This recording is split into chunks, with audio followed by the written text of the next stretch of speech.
Good work. Mitzvah Shabbos Kiddush, Parshas Kisavai. Today's daf is daf Chof and Kiddushin. Okay, 7 lines on the top. So we had the 3 opinions what you do with the word selling to an Ummah. We had one opinion that says that selling to an Ummah is a mayor, says that you can make a condition to usurp the rule of the Torah, that the Torah wants you, and he says, no, I'm not interested in getting married. You can do that. I'm only buying you as an Ummah. And then we had an argument, Tanakama, Rabbi Eliezer. Tanakama said nothing to do with that. Tanakama said you can sell it to a relative who's puzzled to marry, but nevertheless the Kiddushin is chal, so therefore there is marriage available. And Eliezer goes a step further, even to a relative that cannot marry at all. It doesn't matter. The Torah is telling you la'ama. You can sell it just for a maid without even marriage. So now we're going to ask a question between 2 brises, and these 2 brises are arguing within the opinion of the Chachamim. Within the opinion of the Chachamim, said you can marry Krevim, that you can sell to a puzzle, but not sell to a Korev. There's 2 opinions as to what a Korev means. So Tani Chad, one brise we learned, Moichra la'aviv, you can sell to your father, even though your father cannot marry this girl, but you cannot sell it to your son because your son cannot marry his sister, which is a very difficult brisa to understand. Can you sell to relatives who cannot marry, or can't you? The Tanya Idich, the other brisa is pretty plain. It says, you cannot sell it not to your father, not to your son, because since neither of them are in a position to marry her, it's not a valid sale.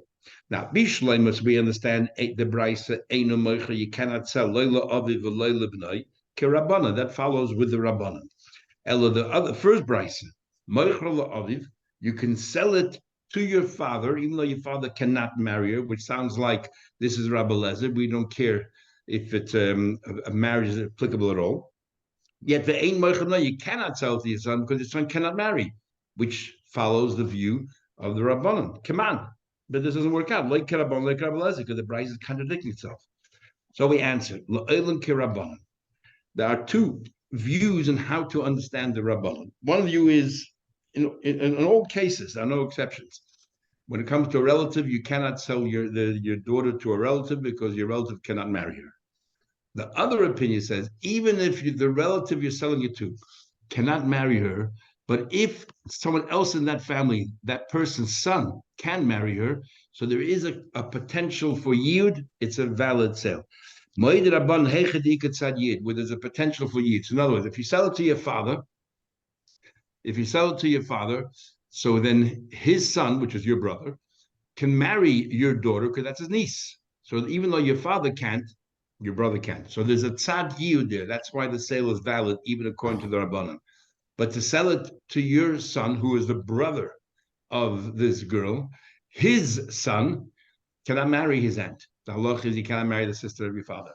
So that's why this brisa makes a distinction between the father and the son. There is an interesting discussion in halacha based on all of this. Can you sell a maid to a woman? Because a woman has no capacity of yield. So can you sell it to a woman? On the other hand, she has a son who can marry her. But the question is, a father has a mitzvah to marry off his son.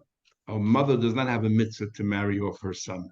So therefore, the fact that her son can marry that girl, is that enough to say there's a capacity for yield in this family? Or do we say because she has no mitzvah, therefore just because the son can marry, there's no real connection between that and her, and therefore it doesn't work? Anyway, it's a big discussion in halach, which is not relevant these days. Okay, continue the Gemara. This is where you're up to as well. So we're up to the Gemara, the 2 dots. Tanaban we learn in Parshat Mishpatim it says, "Im begapa yavei begapa yetze." You came on your own, you leave on your own. So drasha number 1, or opinion number 1, begufay nichnes begufay yetze. You came in with your body, you leave with your body. What that means, we'll see in a minute. Rabbi Eliezer ben Yaakov says, begapa means solely on your own. Yechidi nichnes, you came in on your own. Yechidis yetze, you leave on your own. What is going on there? So first we want to understand opinion number 1. My begufay nichnes begufay yetze. What do you mean you came in with your body, you leave with your body? Says the Gemara, Omar Rava says Rava, Loima to tell you, she'enu yaitze beroshe evodim ke'eved. An Eved Kanani, if you gouge his eye, or if you knock out his tooth, or the 24 main limbs we had in Gemara Brachas, then the din is, we had before the Gemara as well, then the Eved Kanani is set free. But when it comes to an Eved Ivri, he is not set free. You compensate him, you make his goof back whole. You compensate him for whatever loss you caused, but remains an Eved. That's what Begufay Nichnas Begufay Yaitse means. That's what the opinion is. Amalei Abaye says to Rava, if that's what you're trying to tell me, that an Eved Ivri does not go free when, let's say, he loses his tooth knocked out, we don't need that pasuk. We already had before. Who didn't we learn that before from a pasuk that he doesn't leave the same way that Eved Kanani leaves? An Eved Kanani leaves with a loss of a limb, but an Eved Ivri doesn't lose; he just gets a compensation. So Rava responded, Ima Hassam, if we only had that pasuk, I would darshan as follows: that the way an Eved Ivri leaves is different than Eved Kanani. Not that an Eved Ivri doesn't leave. I would say as follows: an Eved Kanani, if he loses his eye or his tooth or the 24 limbs, he goes scot-free, but he doesn't get compensated. An Eved Ivri gets compensated, plus he goes scot-free. That's why we need this pasuk, Begufa Yetze, Begapa Yov, Begapa Yetze, which means that his goof stays. We only compensate him. There's no release, even though he lost a limb. I would have thought compensate him for the loss and let him be released. Well, that doesn't work well. He's not set free. Okay, the second opinion was on Yaakov. He came in on his own. He leaves on his own. What does that mean?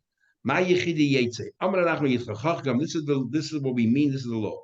Yesh lo isha banim, if he's married before he came in. If he's married and he has a wife and children, some say a wife and children, or a wife or children, machlekes, showing him Rabbi Meisele Shivcha Kananis, that his master has the right to give him a non-Jewish maid, a Shivcha Kananis, to live with and to raise sire children, and the children belong to the master.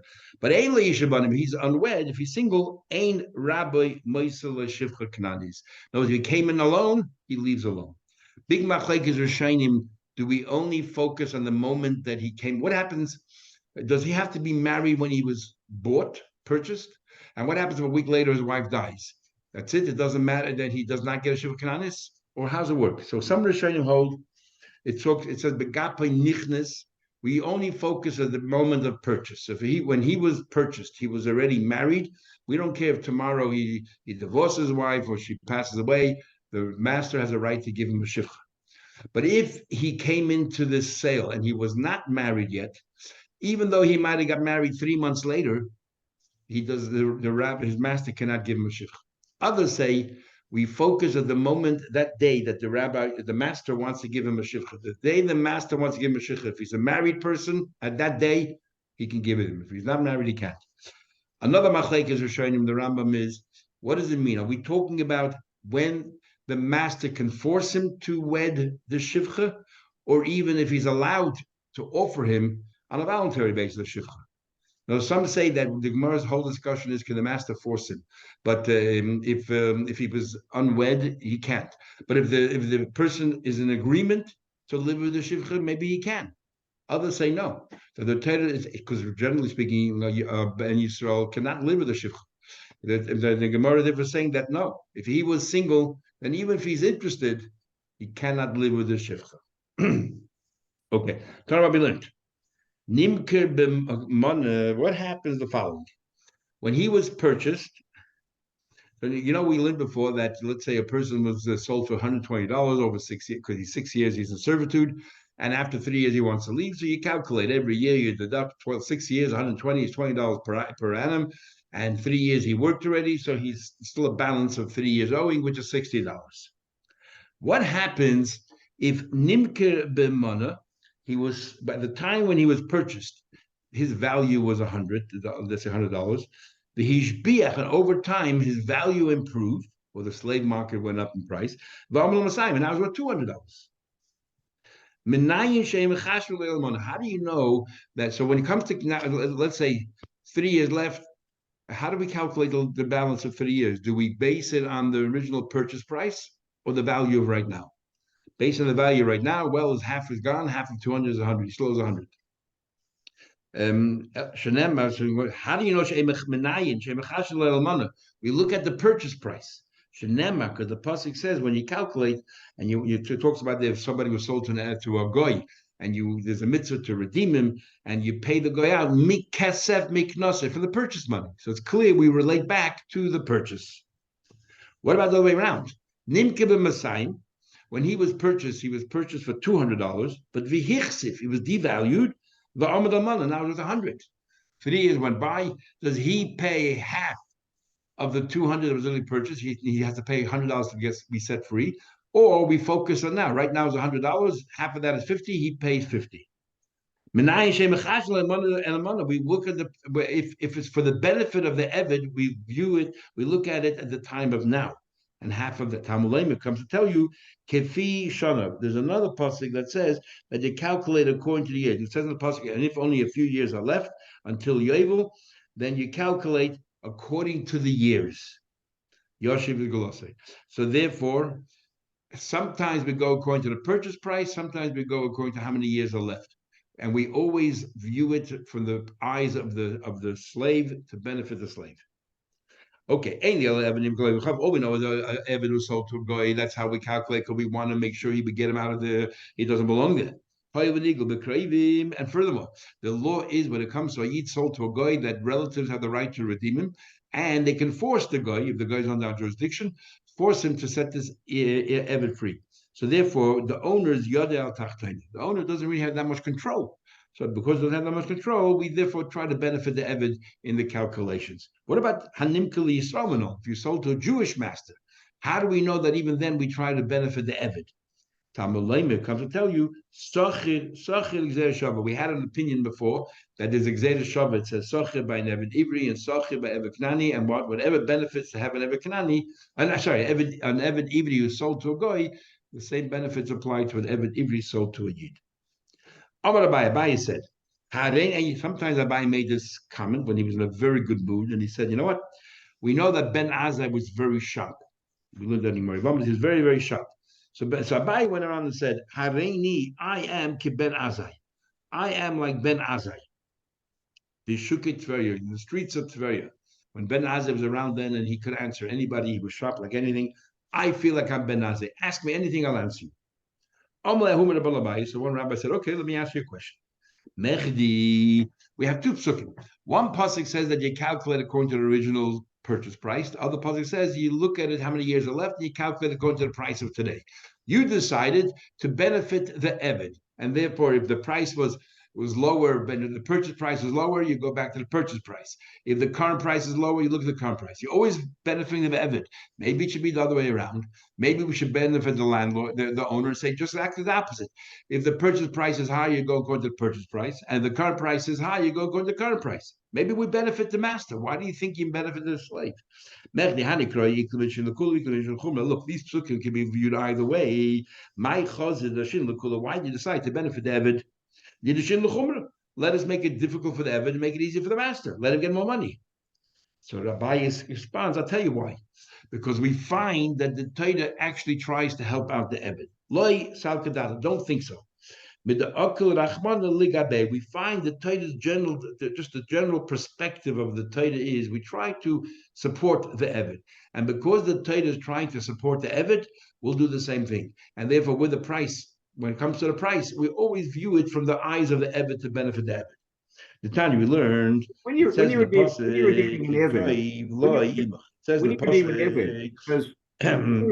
the Eved says to his master, I don't want to leave you. I love my wife, I love kids, I don't want to leave you because it's good with you.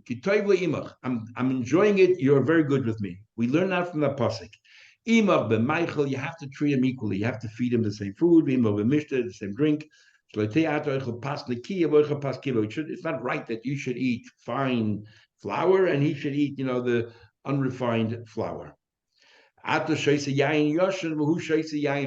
should drink good old aged wine, and you drink, wine that is just, fresh. You sleep on this fine material. He sleeps on straw.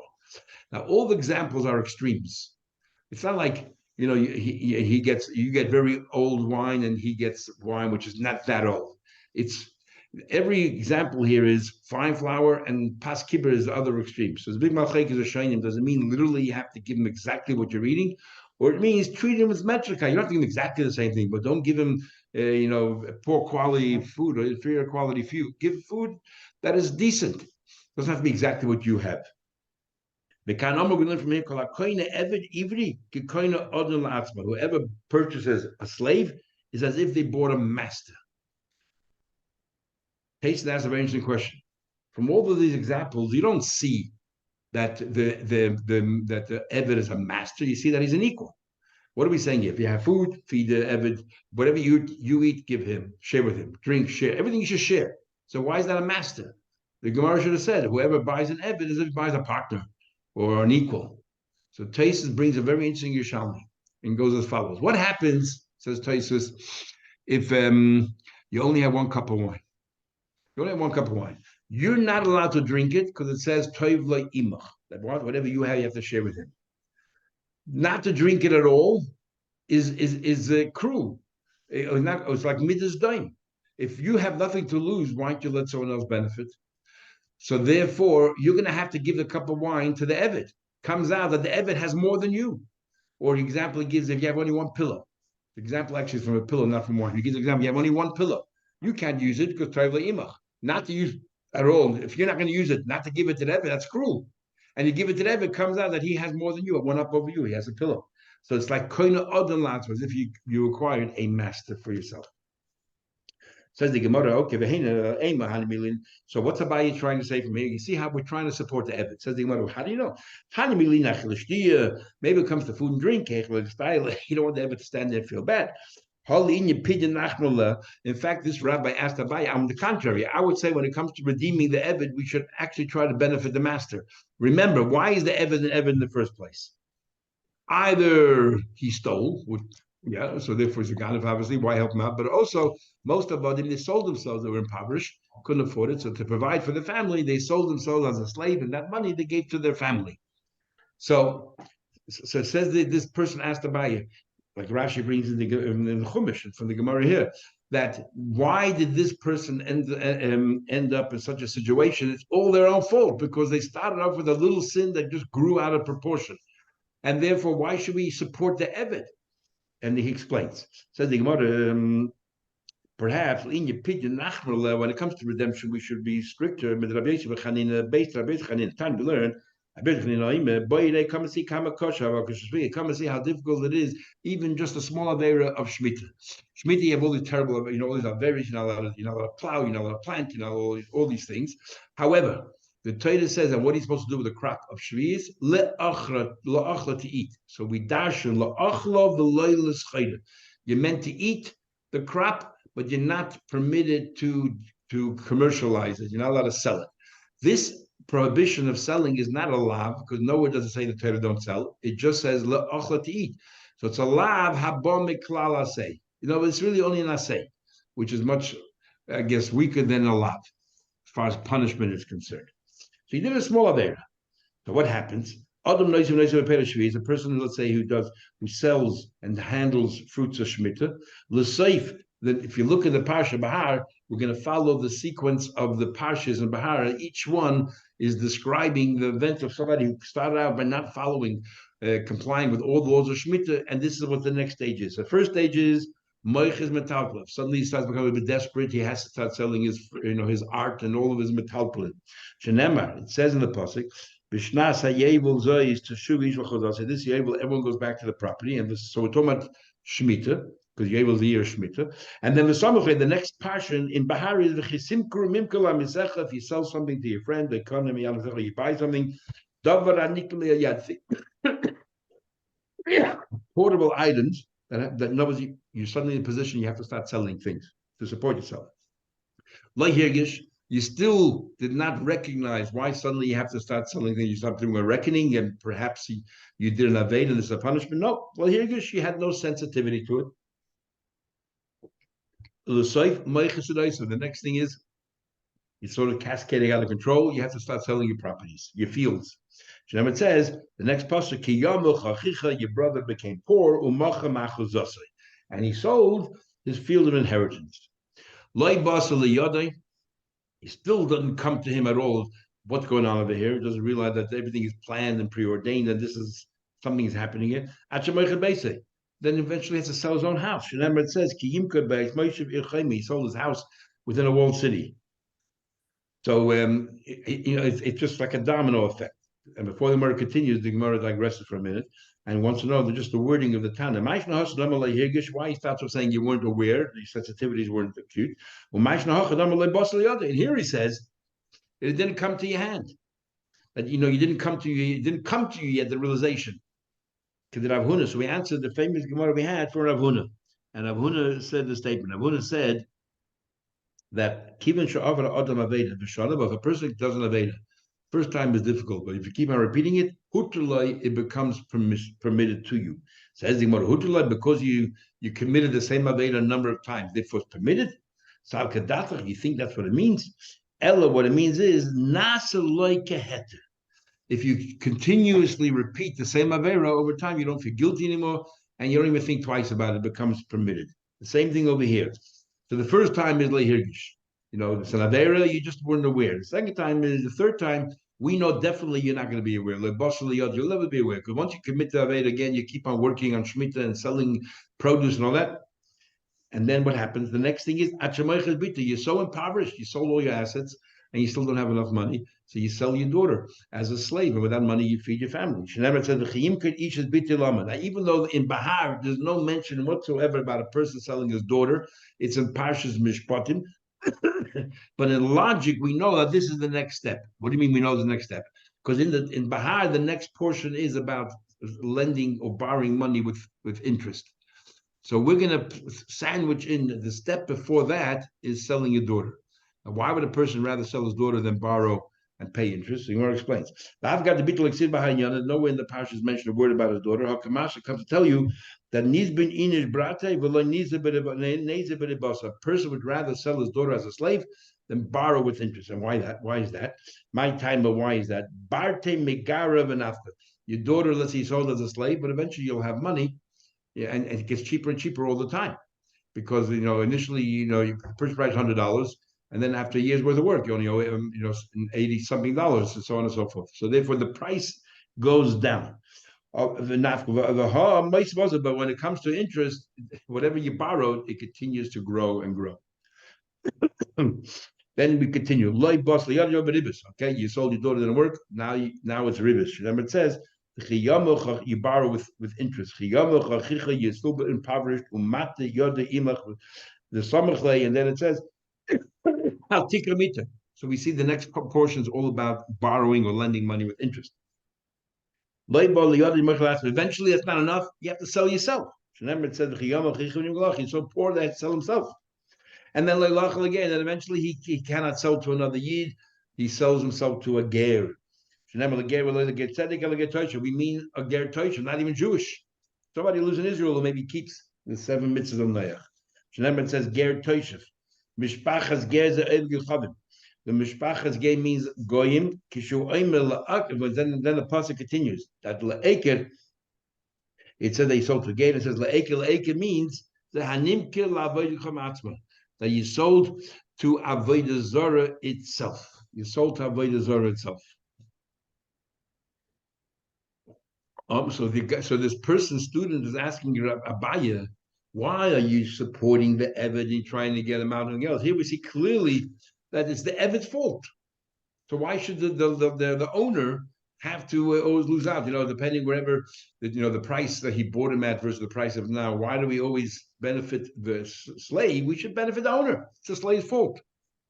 Abai said to him, nevertheless, the pasuk itself shows that we have sensitivities to this Eved. Okay, he's banarish, he's foolish. What he did, we need to help the guy out. He says an interesting saying. Because this person went he became like a servant to Avodah Zarah. Amo, should we say litche even achar neifel? When the going is down, should we make it even more difficult for him? Throw a stone after somebody's falling down? Should we hurt him more? It says, if you're sold to a guy, we need to do everything to redeem the person. The one of the brothers should go ahead and try to redeem him. So what do we see clear from here? We try to help him out, despite the fact that all of this is his fault. And he was so blind, every step of the way he could have stopped, yet he continued to deal with Shmitter. Says the Gemara, you did never did tshuva. The Ema, so the Gemara says Tabaya, but the Ema, the Gemara is asking, Geula Tiyaloi, why don't we say Geula Tiyaloi? No, we have to redeem him. We don't want this to remain there amongst Goyim and not being able to keep mitzvahs. But how much to pay? Maybe we should be machmir for like it's your fault. Pay the extra, pay more money. If the price goes up, pay the price of now. If the price went down, pay the price of yesterday. Maybe we should do that.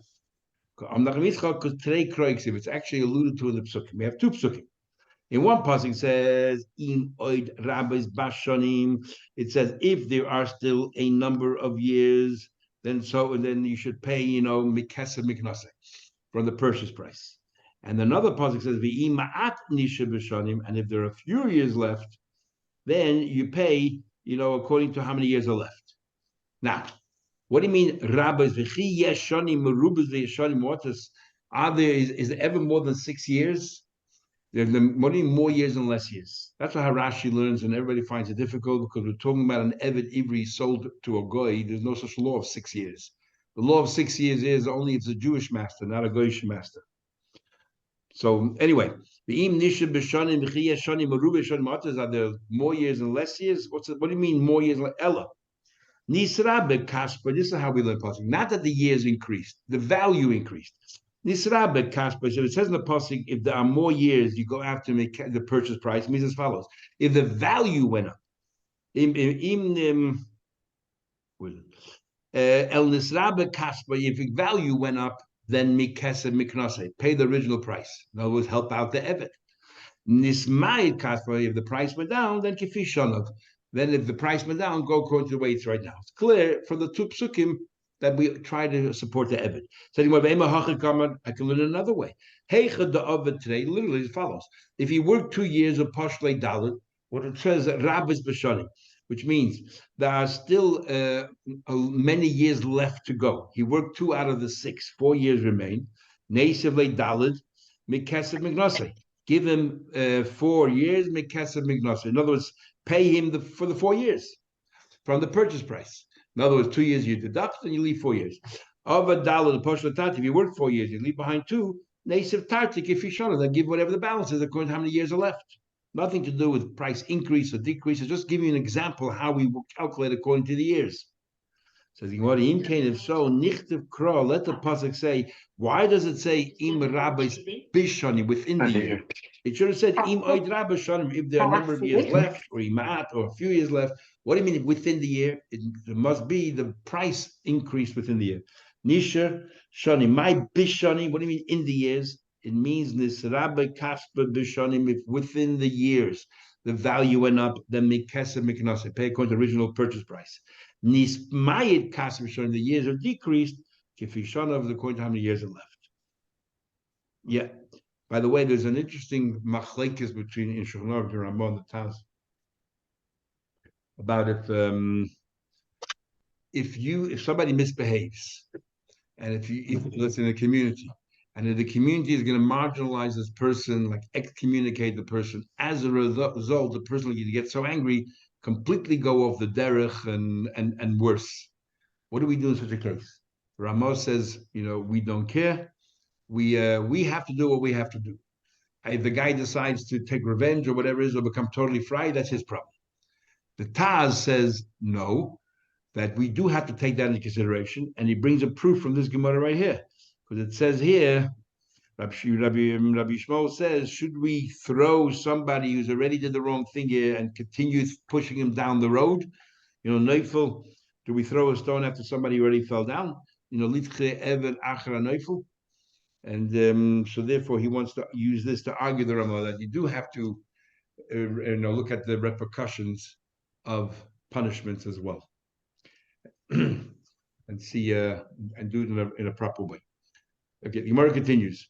It's the famous case of Spinoza. Sorry? The famous case of Spinoza, Baruch Spinoza. Explain. He was put in cherem by the Portuguese shul. There's a new movie out about his life, but he had a lot of ideas that were heretical. You never heard of Spinoza, the philosopher? Famous philosopher. No, I'm just saying is in that case there, how do you know he became worse after he was put in cherem? Well, he wrote a whole sefer saying that the Torah Shemichtav is not min hashamayim, but was written by humans. No, I know as a result of that. That was his thoughts all along. Well, that's why they put him in cherem in the first place. If you follow his writings, you can see it gets more and more bitter. Could be, okay.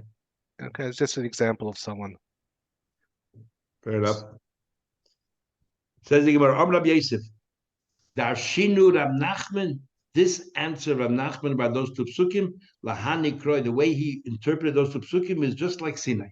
Like it came exactly how Moshe Rabbeinu was taught these psukim on Har Sinai. Okay, now we're gonna learn a number of things here about. So we have an Eved Ivri, then we learn there's a thing called Asdei Achuzah. Asdei Achuzah is a field that you yashened. It came all the way, in Israel from the very beginning of the Jewish people entered Yisrael, and it passed down from generation to generation. It's called Asdei Achuzah. Now, the law of Asdei Achuzah is that if you sell your field, you have the right to purchase it back, but you have to allow the person to have it for 2 years. You cannot purchase it back within the first 2 years. But after the 2 years, you have every right to go to the buyer and force the buyer to give it back to you. And if you don't purchase it back, comes the able, it will automatically go back to you anyway. That's if you sell as Chuzah. If you're makdish as Chuzah, which means you donated it to Hekdesh, you consecrated Chuzah, the dinim are different. And that is, you can redeem it straight away. But if you don't redeem it, then the Gabbai has the right to sell it, and that field comes Yovel, you didn't redeem it by Yovel, the field does not go back to you. It goes back to the Kohanim and gets divided amongst all the Kohanim. That's Asdei Achuzah, that is Makdish. Then we have a house. If you sell your house, two kinds of houses. There's a house within a walled city from the times of Yehoshua that we had in the beginning of Megillah, or there's a house in an open city. A house in a walled city, when you sell it, you have 1 year to buy it back. You can buy it back straight away. You have 1 year. And after that 1 year, you forfeit. Remember, you had the Gemara Gittin that if you want to, the guy hides the last day, these takanas that you can throw the money into his backyard, whether he's there or not. The sin of Balkocha. So a house in a walled city, you have 1 year to buy it back. Then after that, you forfeit all your rights. A house in an open city, you can buy it back straight away as well. And you have till you're able to buy it back. And after you're able, it comes back to you anyway. So, says the Gemara. And why I'm bringing all this up? Because it's the next, today and tomorrow's Gemara talks about comparisons and so on. Question number 1. We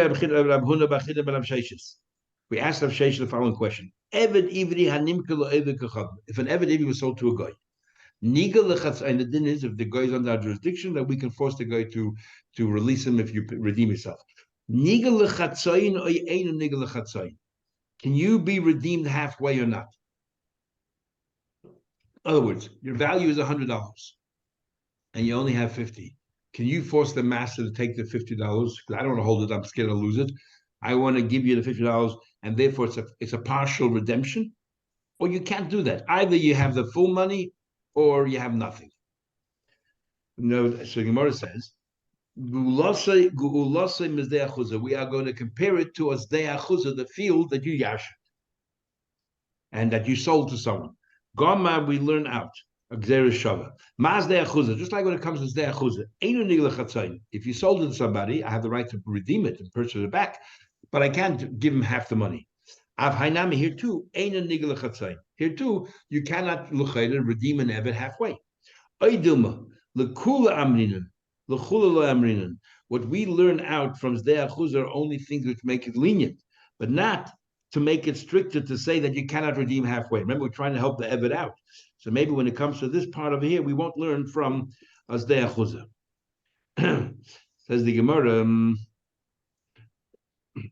as we'll see in the Gemara later, what do you mean L'gula, L'kula, L'chumra? Sometimes being redeemed halfway is a leniency, and sometimes redeeming halfway is actually a stringency. So when do we say that a half sale is a half redemption is about redemption, where it benefits the Eved, but where it actually harms the Eved, it has an adverse impact. We're not going to apply the rule of half a redemption. Now, how is that possible? What do you mean sometimes it benefits the Eved, sometimes it doesn't? The Bible will soon explain. The Gemara says, Amalei, so he said, Lav Amrit Hasam, don't we say over there, Nimkar Kula V'Chetzi. So Shesha said, we learned before, if a guy stole $1,000, sorry, he stole $500, and he's worth $1,000, we say you cannot sell half the person here for 3 years to cover the gneva. It's all or nothing. Nimka Kula V'Chetzi, you can only sell all of it and not part of it. The same thing over here. When you redeem the Eved, it has to be full. So Rav Sheshes holds you cannot redeem a half Eved. Amar Abaye said, Im Tim Shalem, and Abaye will explain when do we say it's a benefit for the Eved to say he's that half redeemed, and when we say it's not a benefit to the Eved. And according to the Rambam, the halacha, Abaye is actually arguing with Rav Sheshes, and the halacha is like Abaye, because Rav Sheshes clearly said there is no redemption for half. And Abaye is saying it depends. Others say Abaye is explaining Rav Sheshes. When do we say there's no redemption? When it harms the Eved. And it goes as follows. If you want to say Nigla Chatzayin, if you want to say that you redeemed half, Mishkachas law, if you want to say you could redeem half, sometimes it's a leniency, it benefits the Eved, and sometimes the Chumrah, it actually harms the Eved. How does that work? Lekula. Here's an example of a Kula. What about Zovnei ben Meir? He was purchased for $100. And Yov Lechamshin, yeah, Palga. He gave him $50. That's all he had. Okay. Then, when he had the rest of the money, he thought he had the other $50. By that time, va'ashbich suddenly come a masa. So when he a year into the slavery, it was still worth $100, and he gave 50. 2 years later, when he finally was able to accumulate some more money, somebody gave him some money, and in year number 3, he wants to give whatever the balance, and suddenly he's worth $200, and half of $200 is 100. Does he have to give another 100 or not? Or does he have to just give the balance 50? So if you say if you say that he's redeemed halfway, then he already took care of half. So all he owes is half himself, and now half of 200 is 100. All he has to give is another $100. Half. Is Yovle Meir enough? He gives 100 and he goes out. But the Yamid Einig, so if you tell me that the $50 he gave initially was not really a redemption, which means he didn't redeem himself at all, and a week later he has the money, but now it's no longer $100, now it's $200. He has to now find $200 to go free. Then the Yamid Einig for nothing. You have the 50 game before, you got to add another 150 in order to leave. So if he was nigel chatzayin, it benefits the Eved if it goes up in value because he already took care of half. He only has to take care of the other half.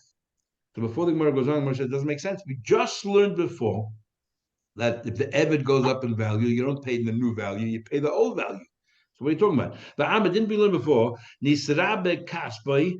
We didn't learn before that if let's say it goes up in value, mikesef miknasa, you pay the original value. So when you tell me that if it goes up 200, you got to pay the new price. So Abaye says, okay, you're right. I'll tell you what I'm talking about. He was bought for 200. Then the price went down to 100 when he wanted to redeem himself. And we learned before that if it goes down, you pay the current price. So he gave half of the 100. He gave $50.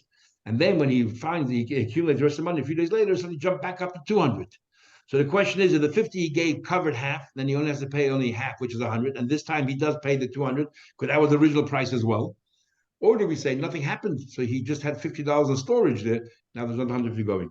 Mishkachel, okay, that's an example of where it benefits the Eved. Mishkachel or the Chumrah, and I'll give you an example where it harms the Eved. Zav the B'Masr, he was purchased for $200. Yoiv Meya Palgadam, he gave $100 half of his value. The ichsiv, and then suddenly a few days later, when he finally got the rest of the money, the price went down, and become a in total always worth $100. Now, if you tell me the first $100 he gave was valid, it was you can purchase half of your redemption, so the $100 is gone, and he still owes the balance at that time was 200. He still owes another half, and now he has to pay half of the 100 that's outstanding. He paid another $50. He's paying $50. But if you said the $100 he gave before, nothing happened, so he's $100 sitting there in security or whatever, sitting by the master, and now he's only worth 100. The master has the full value, and he can walk out. Hanach mei pekadin, it was only merely a pekadin. Is gabe yodle nella, but nothing, he can walk right out. So that is so Abai is saying it depends. So Abai is saying where it benefits the Eved, we'll let him redeem halfway. If it doesn't, we won't. If somebody sells a house within a walled city, does he get redeemed? Can he also redeem the house half? Let's say the house is $1,000. He only has 500. Can he get 500 enough? The question is, do we learn from Zdei Achuza? Mas Zdei Achuza ain't the girls of Chatzayim. Do we? It says Gulase by Zdei Achuza. By Zdei Achuza it says Kedei Gulase. So I have to give the full amount. By a bayis Badachem it says Gulase. You can redeem it. It doesn't say the word Kedei, the full amount. So the question is, do we compare the two words Gulase, and therefore by a bayis also you have to give the full value? Mas Zdei Achuza ain't the girls of Chatzayim. Just like Zdei Achuza, you cannot redeem half. So here too you cannot redeem half. Where it says that you cannot redeem half, fine, and it doesn't say that, it doesn't reveal. Now, what exactly it means, let's say, and we'll still see it's a machlekes of Shir Rabbanim. What do you mean redeem half? Machlekes is showing what it actually means. Doesn't mean that in theory you redeemed half, but really you don't have it until you do the full redemption. Or it means that you already own half the house. You can move into half the house. Half the house is yours. Or do we say, no, nothing is yours yet. You just paid for half of it, but you don't get it till you pay the rest of the money as well. If you don't get it till you pay the rest of the money as well, what's the difference if you say you do redeem half, you don't redeem half? The difference is if the price goes up and down, as we just learned from a buyer. And depending on which way it goes, if you redeem half, then if it goes up in value, you've gained it, you don't have to pay any more. If it's no redemption, then you have to look at the price at the time when you are ready to pay the full amount. So Amalei said, Rab Shimon. So he said, based on Rab Shimon, Nishma, I can learn Sheloive the goyal, two things. First of all, you're allowed to borrow money, and in other words, by Zdei Achuza, you're not allowed to borrow money in order to redeem the Zdei Achuza. If you sold the property, you have to have your own money to be able to force the person to sell back to you. If you don't have your own money, you cannot force them to sell back to you. If you go borrow from a friend, you cannot force them. That's number one. Number two is you cannot redeem halfway. So he said, but Shimon, however, holds when it comes to a bias within a walled city, you can borrow the money, force the guy to sell you the house, and the goyle chatzayin, and you can even redeem only half a house, a partial house. The time we learned, it says you go. This Rav Shimon. Melamed teaches you should leave the goyle chatzayin. I want that you can borrow the money, redeem even half. Amar Rav Shimon matam. What's the reason? Because we find the moiches Zdei Achuza. We find by if you sell as Zdei Achuza, and over there the law is that you can always buy it back, but the first 2 years you can't, but after 2 years you can always buy it back. So because you never really lose the property, you can always buy it back. The Torah felt we don't have to be easy on you. During these years that find your own money, we're not going to let you borrow money and then force the guy to give it back to you, because ultimately it'll come back to you anyway. So there's no reason to have rachmanus on you. Since you're that strong, comes Yovel, you didn't redeem it. The Yovel comes back to you anyway. So therefore, we weaken you. We're not going to make special exemptions here that you can borrow the money and then and force the guy to redeem, or go the chatzayin to do a partial redemption. You'll get it back anyway eventually. So either do it right. But Magdish, if you consecrate the Zdei Achuza, over there, the law is that comes Yovel, if you didn't repurchase it, you forfeit your property. So there we had to make special exemptions to help you out, to get the property back earlier. Then you're in a weaker position. If it came Yovel, you didn't redeem it, it gets distributed amongst Kohanim and Yovel. So therefore, we improved we strengthen your position that shalayla, you can borrow the goyel and redeem, and the goyel chatain. You can redeem halfway. So therefore, Reb Shimon continues. High moiches. So if the place where a person sort of loses the property eventually, we try to help you out. So surely, in a case of moiche bayis, the bater you've sold a house within a walled city. Over here, it's much worse. Here it's even worse. 1 year goes by. You didn't redeem it. Nechlat. You lose the property forevermore. So surely, Yafa Koicha, we're going to improve your position. Shalayva, you can borrow the money, do whatever you can. Borrow the goyel, and you can force the person to sell it back to you. The goyel chatzon, you can do a partial redemption because you only have a year, a very short window. That's Reb Shimon. So Reb Sheshes basis of Reb Shimon. Now we're going to bring a brisa that argues Reb Shimon, and we're going to say that brisa is actually the Rabbanan, and they hold it the other way around. And they use the logic, but just exactly from the opposite, from a different perspective. Acer will ask you a question. But another brisa, you go, Malamed, Sheloive, Vigoyel, Chatzai. It tells you that you can redeem and you can redeem you can borrow, redeem for halfway. Now we're not talking about a bayis butter or chaymer. We're talking over here about by a person who's makdish's field. But from the Bryce's argument, we can actually see what the Bryce thinks of a bias in a walled city. And it goes as follows. So it says there, but a makdish sadeo, you could borrow the money, redeem halfway. I would have thought, what do I need a pasuk? Go, you go. I don't even need a pasuk. Why not? It's logical.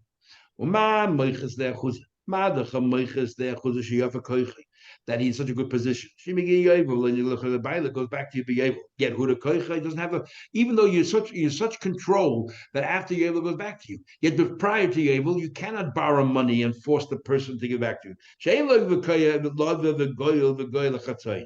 So I wouldn't say makdish. I would have thought naturally a makdish. Shehuda koicha in a much weaker position. After Yovel, you lose the field. You didn't redeem it. You forfeit all your rights to the field. You get the straight amongst kainim. Ain't surely shehuda koicha she'ain loive v'goy chatzai. So I would have thought surely you're in a weaker position and you cannot borrow money. That's why I need a pasuk to tell you that no, that when it comes to a makdish sadeyu, we allow you to borrow the money. Says the Gemara, I don't need a pasuk. I would say, you know why? You're not such a strong position. You know why? Because the first 2 years, you cannot force that person who bought the property to give it back to you. On the other hand, when it comes to a bias, on the other hand, when it comes to a matish sadeyo, you can buy it back straight away. So you're in a stronger position. So maybe then you can borrow money. What do I need a pasuk for? You cannot redeem it straight away. You have to wait 2 years. When it comes to consecrating a field, that you're in a much stronger position, miyad, from the first moment you can already redeem it back. So therefore, maybe then, of course, you can borrow the money. So we'll say the Brisa continues, no. I know I need a pasuk because you sold a house within a walled city. Yechiach will prove to you over there. You're in a strong position. You can redeem straight away, and yet you cannot borrow money by a bias. Clearly, this brisa holds. What we're trying to prove from this brisa is not like Reb Shimon that says when it comes to a walled city, you can borrow the money straight away in order to, a short window to be able to salvage your home. This brisa says, no, you can't. So you must look at it. It's not a question of brisa and a brisa. Ha Reb Shimon. The Rabbanan hold that a bayis butter or we compare to the achuzah, you cannot redeem it straight away. And Reb Shimon holds you could. Tani Chadi, we learned in one brisa, the goil, that you're permitted to borrow and redeem with that money and force the person to give it back to you. The goyle chatzayni can do a partial redemption. The Tanya Iduf learned another brisa, ain leiva the goyle. You cannot borrow and redeem, and the goyle chatzayni and redeem halfway. So two brisa contradicting each other. So based on what we just said, like kasha, ha Rabbanan, ha Rab Shimon. This is the Rabbanan, and this is Rab Shimon. Now the Gemara, the next 20 lines, is basically explaining this brisa. Should we stop here or continue? I need a vote here. I don't know. What do you guys think? Continue. Okay, because the Gemara continues on this very brisa, so it's easier to focus if you. Okay, if you reach that state tomorrow, be chazorah. Okay. Okay, says the Gemara. So that's the brisa. So, and the brisa explains why we need a pasuk to tell you when it comes to a makdish steachuza, you make your steachuza hegdish. Why you need a pasuk that you're permitted to borrow money and to redeem half. Says the Gemara. Rav Acha, the son of Rav, said Rav Ashi, Ikal mifrach. Can't we ask a question on this? The Brisa said you need a pasuk to teach you that because of this. We would have compared it to us there and all that. I can ask a very simple question. You brought me a walled city, a house in a walled city, and there you cannot borrow. After 1 year, you forfeit your rights. So because you're such a weak position, that's why you cannot borrow money and force the guy. When you consecrate a field, you don't forfeit your rights after 1 year. At least you have till Yovel. Okay, after Yovel, you forfeit your rights. But you have so many more years, which means you're in a much stronger position. And maybe therefore, logically, you should be able to borrow money and to redeem. What I need a pasuk for? You're in a much better position. You can redeem it until Yovel. So therefore, you should be able to borrow money. What do you bring me a story about a house in a walled city where you have such a short window? And that's why you're in such a weak position. You cannot borrow money. You know why? I can tell you, we'll go back and forth between. So what do you tell me? Because here you have two Yevel. Well, as they are there's even better. You get the field back after Yevel, and yet you cannot borrow money. I think you tell me, but the first 2 years you cannot do it. I'll say, look at a house of the Orchaim. If you keep on going around in circles, the bottom line is you cannot borrow money to redeem. So I would have thought, this is what Rabash explained, I would have thought the same thing. This is what the Bryce is saying. I would have thought the same thing applies to a makdish de'achuzah. You cannot borrow money, and that is why I need a pasuk of the girl of the goal you go to tell you that you can. So that's what he says. In the Hadad Dinah, we'll keep on going in circles. Teisei b'mehatzad. Let's learn what's in common. Moiches de'achuzah yechiach. Moiches de'achuzah will prove it to you. There you can always redeem it, and yet you can't. What do you tell me? Oh, but the first 2 years you cannot redeem, so it's in a weaker position. That's why you cannot borrow. Well, a house in a walled city will prove that even though you can redeem it straight away, yet you cannot borrow.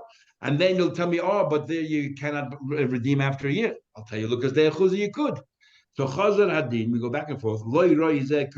Each one's chumrah is irrelevant here. What's the common denominator? Sheni Golin, they get redeemed, yet the ain't live go. You gotta borrow and redeem, and the goy lechatzayin, you can't redeem halfway. Af ani avi, and therefore I would assume that makdish, if you consecrate a field, shenigal that you could redeem, but they ain't live go. You cannot borrow money to redeem, nor the goy lechatzayin, you cannot redeem halfway, and that is why we need a pasuk. If you consecrate a field, and the din is you can redeem it up to Yovel, you can actually borrow money to redeem it, and you can redeem halfway. I can still ask a question. And in other words, why do I need a pasuk? This whole thing about selling and Baruch is not really a strong question. It's not really, you cannot really compare it to Makdish. Why? But you know what's in common between a house in a walled city and what's in common between selling a field? Neither of them can you redeem during the second year. A house in a walled city, you have exactly 1 year to redeem it. After that, beyond that, you lose all rights. A field that you sold, you can only start redeeming it year number 3. So during year number 2, neither of them you can redeem. But when it comes to a makdish de'achuzah, when you consecrate your field, you have up to Yovel. Every single day you can redeem it. So you're in a much stronger position. During year number 2, you can redeem it as well.